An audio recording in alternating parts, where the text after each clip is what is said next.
Today's video is all about how you can effectively counter-deploy your opponent. Now, how many times have you felt that going second in games, you're practically lost, you're continually on the back foot, you've lost so many of your models, by the time you even get a go, that you're completely out of the game. Now, a lot of the times when you look back at those games, the reason you've lost so many models comes down to mistakes in deployment. And this video is all about reducing the amount of damage you can take on that critical first turn. And it's an absolutely amazing topic to get into, and it's massively increased my game by doing these things. So if you're new to the channel, guys, D6 Evolution is all about 40k tactics, and it's about making you guys better 40k players. So consider subscribing to the channel if you're new.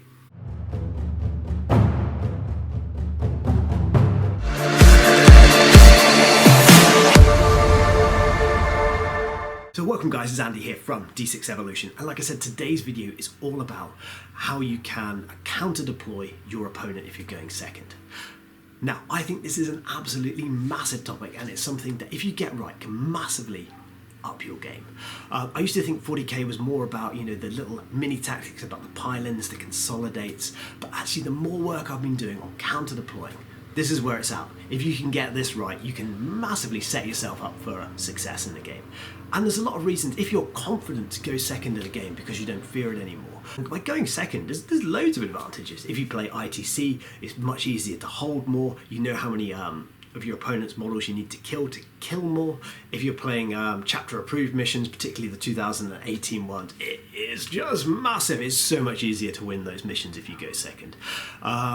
So I think it's a really important skill to learn. Okay, so with all these techniques I'm about to show you, just bear in mind that actually if you deploy too conservatively, your opponent may actually turn things around on you and go, actually, you take the first turn if the mission set allows them to do that.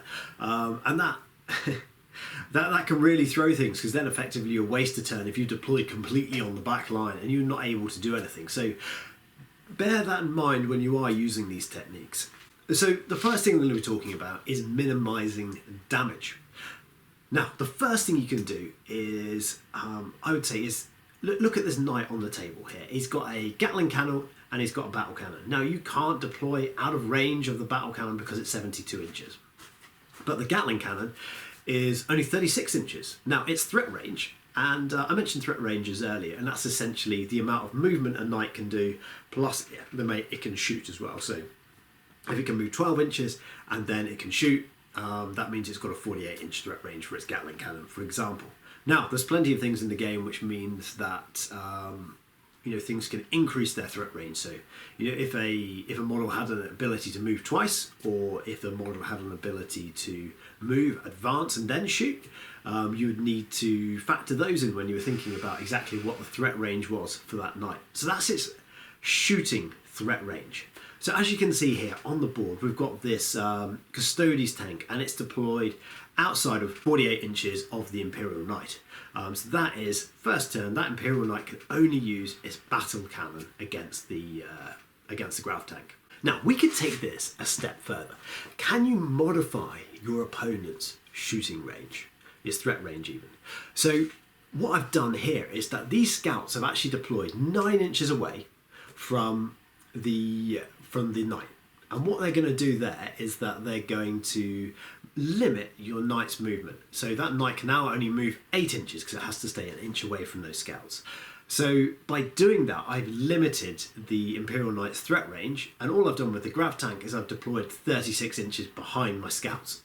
Now, if I was to steal the initiative in this case, I can move my scouts forwards towards the Imperial Knight to make that even more effective. So I can move them another 6 inches forwards. Obviously, if the knight was a character, I'd stay out of heroic intervention range. And that's something to bear in mind when you do these sort of tactics. Other things when we're talking about outranging your opponent. Now, it's probably going to be the case that you can't get out of range of all your opponent's guns, but by deploying to one side of the deployment zone, it may be actually you can outrange half your opponent's weapons, so only half of his army is going to be effective in the first turn. So when we're talking about threat ranges, the other thing to talk about is assault threat ranges. Now, when we're talking about these things, it's important, just like shooting, to remember that it's to do with your opponent's movement whether they can advance and charge, whether they've got any reason that they can double move, such as psychic powers, and how far they can charge, and if they've got any ways of increasing their charge range as well. So that's what their threat range is for an assault. Other things you've got to remember when you're thinking about assault threat ranges, when you set up your models, make sure, for example, these guardsmen here, they're actually hiding behind a wall. Now, they're more than an inch away from the other side of that wall. So it means that that Imperial Knight has to go round the wall if he wants to assault them, and he can't just touch the wall and be within an inch. So the next thing to think about is, can you, if you can't get out of their range, can you get out of line of sight? Big things such as grav tanks, they're going to struggle to do that. But smaller things such as the Imperial Guardsmen here, they're going to stay out of line of sight. And I think that's another key thing to do here. And sometimes it's worth, say with things like Devastators, they're -1 with their heavy weapons if they move. Sometimes if you know your opponent's going to want to shoot them, it's better to keep them out of line of sight and then move them in your first turn up onto a building and take that -1 to hit. But you know what? Your Devastators are still alive. Now, it's important to know when you do these sort of things to realise that if your opponent's got things which can shoot out of line of sight, such as mortars and so forth, you've got to factor that into your battle plan. But usually it's better to hide things out of line of sight if possible. Now, the last thing to think about here is that actually if you've got things which can, if you can't keep it out of line of sight, if you can't keep it out of range, can you put things into reserve? So this Deathwatch squad here is pretty useless starting on the board. It's just going to get shot by the Imperial Knights. So the best thing I can do with that actually is spend a command point and put it into reserve. Now, with all of these things, it's important to remember that actually if you've got multiple units which all do the same sort of thing, so if I've got multiple Caladius Grav tanks or multiple units of Deathwatch, if I only put half of them out of line of sight or half of them into reserve, then your opponent's just going to shoot the other one. So if your opponent's got the ability just to kill one unit, it's pointless putting one out of range and one in range because you've not achieved anything by doing that. They were still just going to shoot the one unit. So it's important when you do these things to put everything in cover if possible, or to put everything out of line of sight, so you're really limiting what your opponent can do. Okay, so we've gone over so far trying to reduce the damage to your army. So you're going to be talking about, can you get things out of range?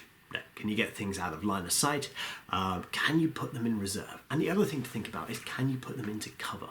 Now, you've got two things to do here on the first turn. Either you use prepared positions for 2 CP and you put everything into cover. Now that doesn't cover things like flyers and Titanic units, but you've got to consider, is it worth using prepared positions? Because a lot of the times actually if your opponent's got like AP -4 weapons, it's not going to make a blind bit of difference whether you're in cover or not, but other times it's huge to do that.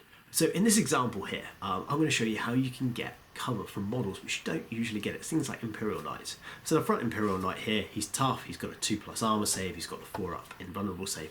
Now the Knight behind it is actually just touching terrain there, and what he's going to do is he's going to use the Imperial Knight in front to claim a cover save from the opponent's army. Because the rules of being in cover is that, number one, you have to be touching terrain, and two, you have to be 50% obscured from the point of view of the opponent's army. It doesn't actually have to be the piece of terrain you're in. So that's a really good way of getting things like flyers, Titanic units, a cover save when they don't normally get it. So, you know, there's lots of things obviously to think about when you're counter-deploying your opponent, but let's get the basics right as well. Remember, things like auras, that banner bearer there next to the Caladius Grav tank, make sure he's within 6 inches, otherwise you're not -1 to hit. So I think it's simple things like that, which sometimes means that you fall down and you don't counter-deploy people. Going, oh, actually he's 8 inches away, that's embarrassing. I've done that before, most of us have done that before. But just try and think at the end of deployment, because it's not I go, you go. You've got a way you can move stuff back around the board just to make sure everything's nice and in range of each other. Now, let's talk about screening. Now, I see people do this wrong all the time. So screening, we're going to be talking about screening for deep strike mainly here, but screening has lots and lots of different meanings. And if you want to know more about movement screening, I've got an awesome video on that, and that will open your eyes to the power of that. And you can check that out in the video description below. So let's talk about deep striking screening. Now, I see people throwing away their screens far too early in the game. And usually if your opponent's got a very heavy deep striking army, its aim for the first turn is to kill your screens. So if you stand your screens out in the open, on the line, and just let them get shot when there's no threat that turn, because most armies, they deep strike turn 2 onwards. As I've done with these guardsmen here against this Plasma Primaris Marines, I've kept them behind a wall, but they're in range so that they can actually screen my grav tank when the time comes. So turn 1, they're not getting shot. Turn 2, they use their move orders from the company commander, and they spread out and they form a long, wide bubble around that tank. Now, it's important to note when you're deep strike screening that you need to know why you are deep strike screening. Is it just against an assault unit, in which case you only need to push them out of that 12-inch assault range? Is it that actually your opponent's going to tag that unit, that key tank, in which case you need to push them further away? Or is it actually you want to zone out your whole board? So in the case of these Plasma Primaris Marines here, what we're going to be doing is we're going to be zoning them outside of 18 inches because that is their threat range with their weapons. So what I've done here is I've pushed them out well outside 18 inches, so when they drop down, they can't actually do anything. Now, when you're doing things, even from the deployment, you've got to think, what is my screen turn 2? What's going to be my backup screen turn 3? Because your opponent may just not drop turn 2, he'll drop down turn 3 instead. So that all comes from deployment. It's all about setting up your screens, allowing one wave at a time to come out, screen, yeah, it's going to die, but it's going to screen, and then turn 2, you move another one up for turn 3. So it's all about just thinking about the game before it starts and having those models in place and keeping them hidden and protected until it's their time to shine, or die, as the case is for these guardsmen here. Okay, so preparing for the counter assault. Now this is another huge thing. So if your opponent's got an assault-based army, they're probably going to be coming right at you, such as Kraken Gene Stealers or Imperial Knights just charging at you. So it's really important that you don't put your counter-assault units into reserve. That's a huge mistake here, because you're going to need them turn 1. So what I've got here is I've got a Librarian Dreadnought. Now I've positioned that behind my lines, that when these Imperial Knights come towards me, I can counter-assault with that Dreadnought. And that thing is phenomenal for killing Imperial Knights, and that's actually controlling where those Imperial Knights want to come. They may not even come into assault because they'll be that scared of it. So the next thing I want to talk about is I want to talk about infiltrators. Now, I'm about to show you in a scenario where infiltrators can be absolutely amazing. And by infiltrators, I mean things which can set up outside your deployment zone. They can also lose you the game. I've talked about this a lot of times on my tactics videos. If you put infiltrators out against an assault army, you can flat out lose the game. Against a Custodes army, for example, they're going to drive their bikes right over those scouts, for example, and they're going to use the scouts to accelerate off them and use them as a charge and get another 2d6 inches towards your deployment zone, and that is absolutely huge. Or even worse, if you're playing against something like Orcs, the Orcs may decide to wrap them and become immune to shooting for the turn. Infiltrators can be amazing, but they can be a massive liability as well, and it's important to know when to use them and when to be a lot more reserved and actually just stick them back in your deployment zone. Some of the other basic mistakes I see people make is characters. Remember to protect your characters. Now, what does that mean? So has your opponent got snipers? Vindicare assassins are everywhere nowadays. So that means, keep your characters out of line of sight. Does it mean that your opponent's got flyers, in which case make sure that you're not leaving a gap at the back of the board where your opponent can just quickly nip a flyer over and snipe out a character? Also, the other thing I see people make is that they put only a few models in front of their characters. So for this example here, I've put 10 guardsmen in front of a Custodes character. Now that's a terrible idea because those guardsmen aren't going to last long enough. So it's important to know that you're going to put sufficient amount of screen in front of your character so your opponent can't just kill it off quickly. Because a lot of these characters have key abilities which will win you the game if you keep them alive. Of course, we're going to be talking about redeploys. Now it's important to know, and I specifically asked my opponents, do you have any redeploys? It can be something like the Custodes banner, that can do that. If you take specific relics, you can do it if you're Eldar, they can phantasm, and they can move units around the board. And then there's things like Gene Stealer Cult as well, where they can just move everything around as far as I'm concerned. So it's important not to get lulled into that little trap there. And what I tend to do in these situations is that I just I deploy where I think my opponent's going to go. So for Genestealer Cult, for example, great, he's got some mortars. They're going to go at the back of the board. I know that. He's got some other assault units. They're going to start on the front of the board, and he's going to put everything else in deep strike. I already know how they're going to deploy before they've even started. So there's no point paying attention to where all those blips are, because they're out to design to trick you. It's the same thing with Elder. They'll specifically move things around just to try and lull you over to one side of the board, for example.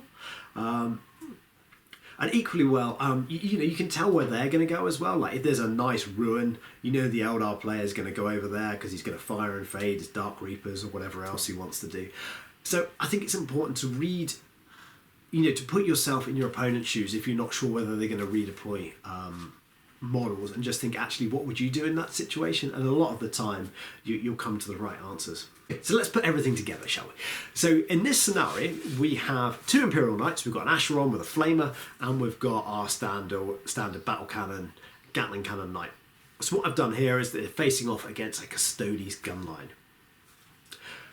Now, so what I've done is I put my scouts 9 inches away from my opponent's deployment zone. And by doing that, I have effectively reduced his threat range of his Gatling cannon and his Flamer Knight.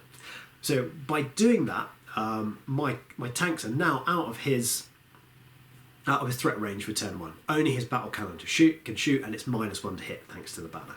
My guardsmen are all out of line of sight, and my Librarian Dreadnought is sitting there as a counter assault unit.